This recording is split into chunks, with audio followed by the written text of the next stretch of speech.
Chapter 12, Convalescence. Please you, draw near.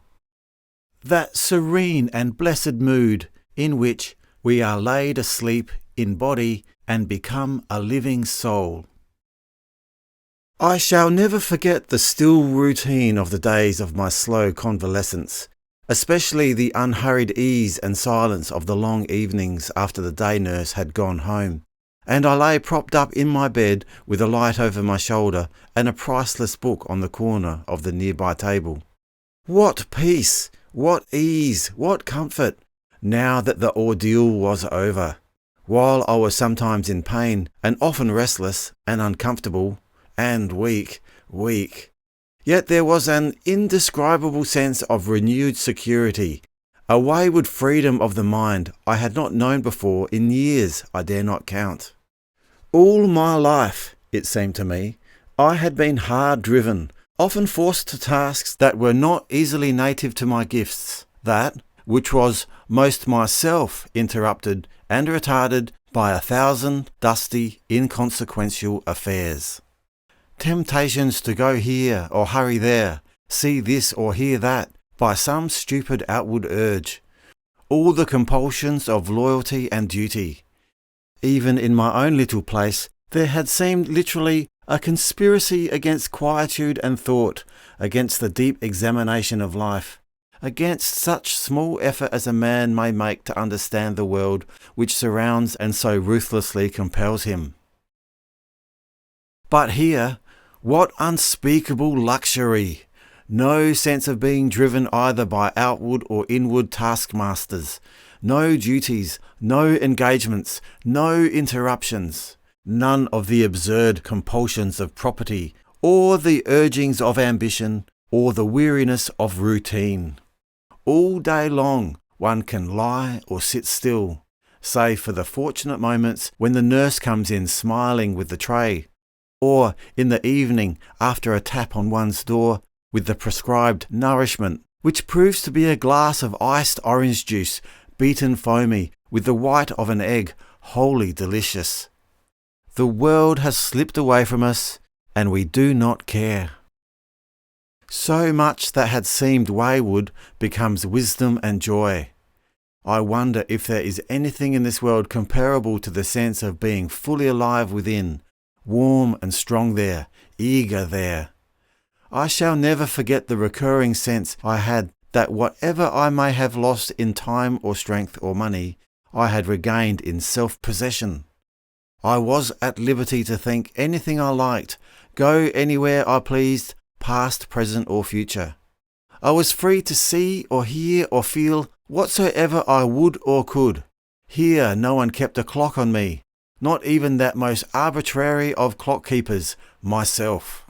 I could take up any book I liked, for I was as long-armed as the resources of that great hospital, and if I did not like it, I could put it down. I could write one sentence in my familiar book, or 10 or 20, or none at all, as I pleased.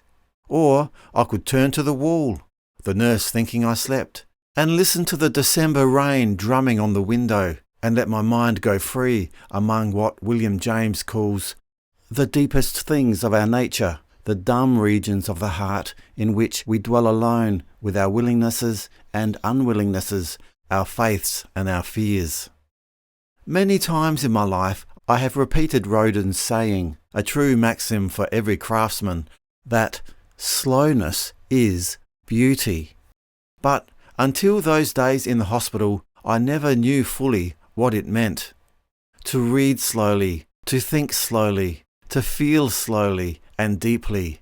What enrichment! In the past I have been so often greedy. I have gobbled down innumerable facts, ideas, stories, poetical illusions. I have gobbled down work. I have even gobbled down my friends, and indeed had a kind of enjoyment of all of them.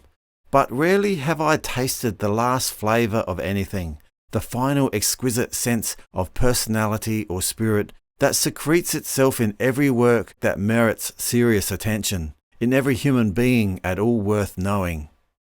But in those heavenly evenings of silence and solitude, I read only a little at a time, and only the greatest books especially those great small books in which some master spirit has completely delivered himself. I read until I came upon something that stirred me deep down, something strong and hard, something a little difficult at first to understand.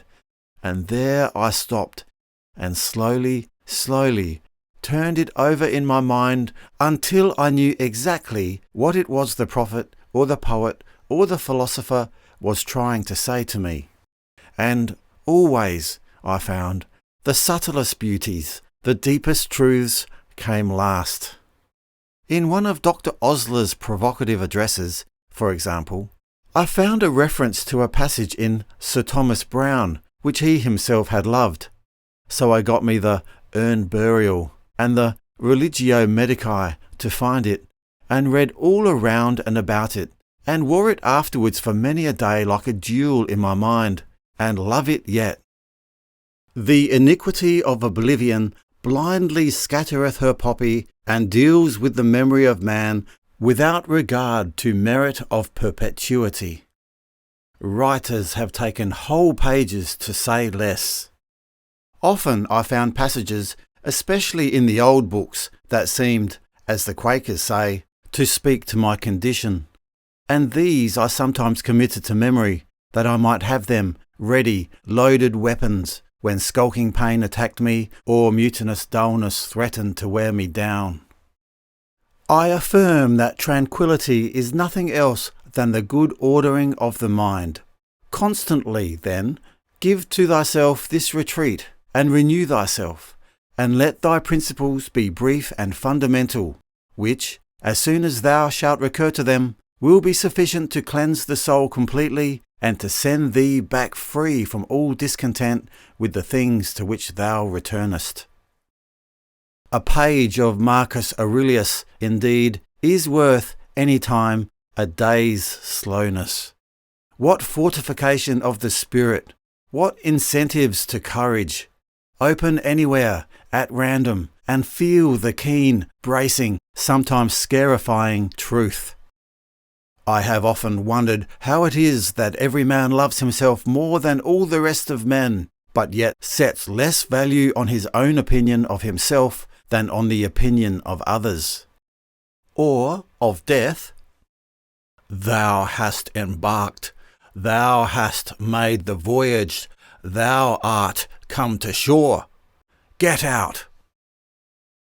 Many and rich treasures were thus available in the days of my convalescence that I should have felt it impossible in my busy, ordinary life to enjoy.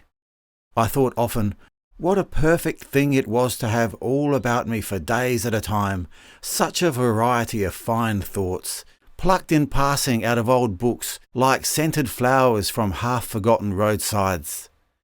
I thought also that if I were again in my customary life, I should not only lack the time, but possibly also the courage to be going about wearing such ornaments, at least in a conspicuous buttonhole.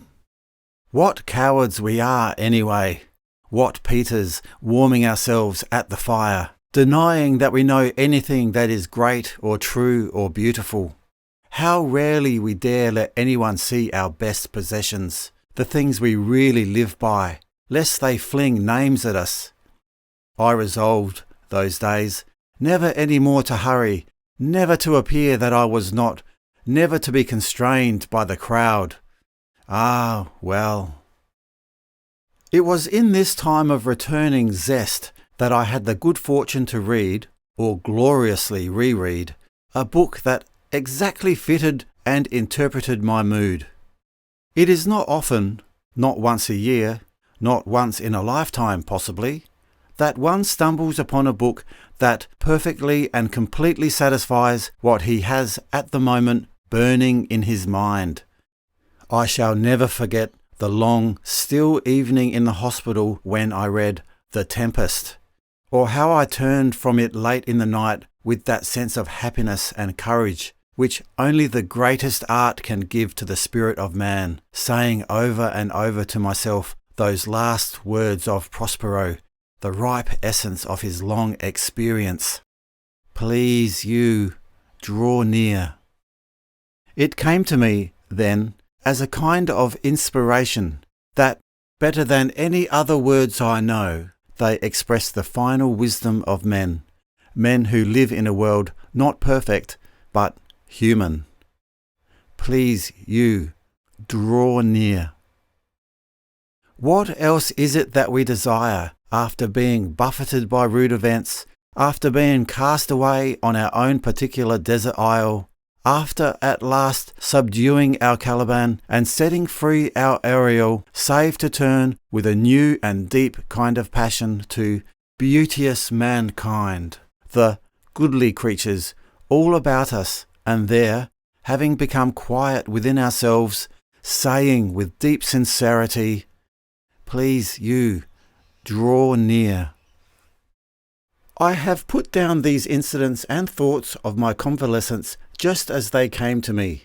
A certain exuberance of joyful relief is perhaps permissible after months of anxiety and discomfort.